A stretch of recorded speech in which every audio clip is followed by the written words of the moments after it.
Les enfants, ils ont besoin d'être touchés. Les tout-petits, ils réclament même des câlins parce qu'on a besoin d'être touchés. De manière appropriée, évidemment. On respecte leur corps, on les gaffe pas de guilis s'ils détestent les guilis. Et puis quand ils grandissent, on a moins le réflexe de les toucher. On a l'impression qu'ils ont moins besoin de câlins. Et encore plus quand ils sont ados. Alors certes, on va pas les câliner tout pareil que quand ils étaient des tout petits poupons et qu'on leur croquait les petites cuisses là. Mais c'est bien de se rappeler qu'ils ont besoin d'être touchés de manière appropriée. Et par exemple, quand on les voit en train de faire les devoirs et qu'on passe à côté, on peut passer la main dans le dos comme ça.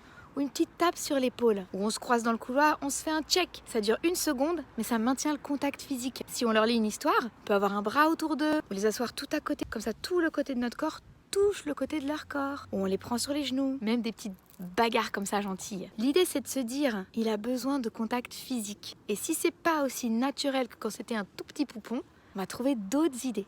Et puis les enfants qui n'aiment pas ça, ils vous le feront savoir. Une petite main sur l'épaule comme ça de temps en temps, ça veut tout dire. On peut l'accompagner d'une parole bien encourageante, puis c'est une manière de montrer qu'on les aime. Surtout si l'enfant vient vous câliner tout le temps. Alors là, ça veut dire qu'il est hyper sensible au contact physique.